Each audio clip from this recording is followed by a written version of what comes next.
Shalom, selamat siang Bapak Ibu Saudara yang dikasihi Tuhan Yesus Kristus. Selamat kita berjumpa kembali dalam renungan pada siang hari ini. Bagaimana kabar saudara semua? Kiranya selalu ada dalam keadaan yang baik dan senantiasa bersukacita serta bersemangat dalam menjalani aktivitas pada hari ini. Pada saat ini kita sampai di Injil Matius pasal yang ke-11. Dan kita akan perhatikan satu ayat khusus, yaitu di ayat yang ke-20. Tertulis demikian, "Lalu Yesus mulai mengecam kota-kota yang tidak bertobat, sekalipun di situ ia paling banyak melakukan mujizat-mujizatnya."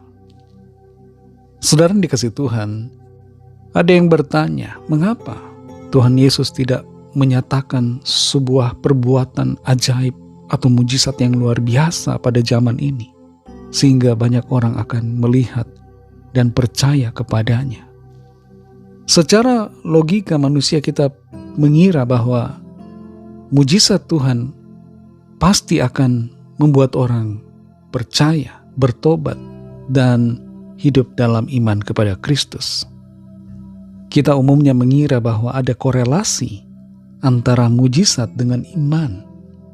Tapi kalau kita perhatikan saudara, apa yang dinyatakan dalam ayat ini dan juga apa yang tertulis dalam perjanjian lama, ternyata tidak semua mujizat membuat orang menjadi percaya.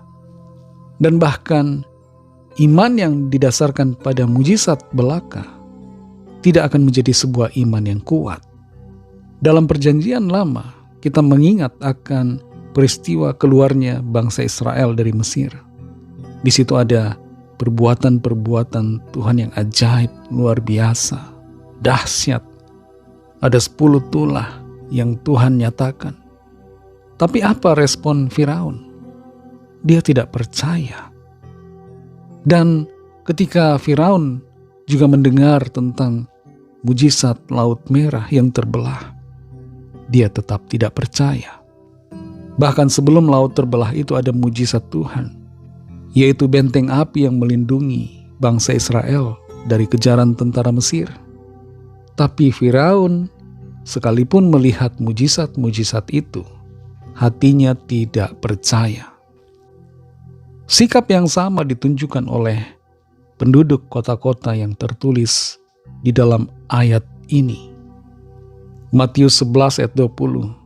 Di situ dinyatakan, lalu Yesus mulai mengecam kota-kota yang tidak bertobat, sekalipun di situ ia paling banyak melakukan mujizat-mujizatnya. Dan kota-kota itu saudara kita bisa ketahui di ayat selanjutnya, yaitu kota Korazim, kota Betsaida, juga Kapernaum. Di 3 kota ini, Korazim, Betsaida, dan Kapernaum, ada banyak mujizat yang Tuhan Yesus lakukan. Tapi apa respon dari penduduk di sana?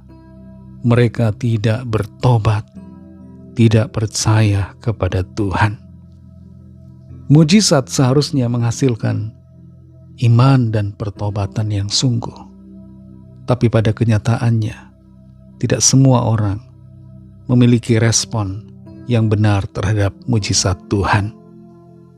Ada orang yang mengalami mujizat pertolongan Tuhan yang begitu luar biasa, sembuh dari sakit yang parah, mendapatkan solusi dari pergumulan yang hebat.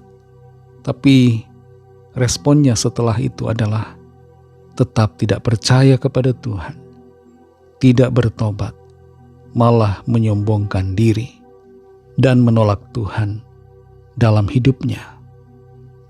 Saudara yang dikasihi Tuhan, mungkin ada di antara kita yang pernah mengalami mujizat Tuhan, tapi tidak pernah hidup dalam pertobatan. Mari ambil sikap benar untuk percaya dan bertobat, hidup dalam kebenaran. Dan mungkin ada di antara kita yang selama ini selalu menuntut mujizat Tuhan, meminta mujizat Tuhan supaya kita percaya. Tuhan tidak bisa dipermainkan, saudara.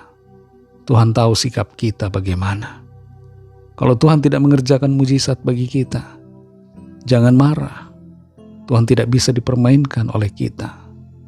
Orang yang menuntut mujizat biasanya adalah orang yang banyak alasan, Orang yang sering menuntut mujizat justru biasanya adalah orang yang cepat berubah hatinya kepada Tuhan, cepat meninggalkan Tuhan, dan tidak sungguh kuat di dalam imannya.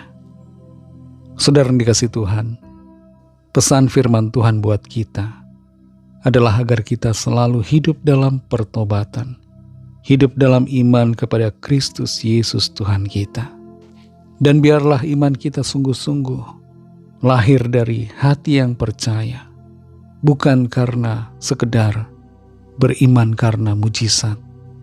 Biarlah hati kita sungguh-sungguh terpaut kepada Tuhan dan percaya dengan teguh sampai pada akhir hidup kita. Mari kita berdoa. Terima kasih Tuhan Yesus, kami bersyukur untuk firman-Mu yang sudah kami dengar. Kami percaya kepadamu Tuhan. Engkaulah Tuhan dan Allah, Engkaulah Juru Selamat kami. Kami mau hidup dalam pertobatan yang sungguh di hadapan-Mu. Pimpin kami Roh Kudus untuk selalu menghidupi firman-Mu dalam keseharian kami. Memandang mujizat dari perspektif yang benar, yaitu hati yang sungguh percaya Engkaulah Tuhan dan Juru Selamat, dan benar-benar hidup dalam pertobatan, hidup seturut dengan kehendak Tuhan. Terima kasih Bapa. Dalam nama Tuhan Yesus Kristus kami berdoa. Haleluya. Amin.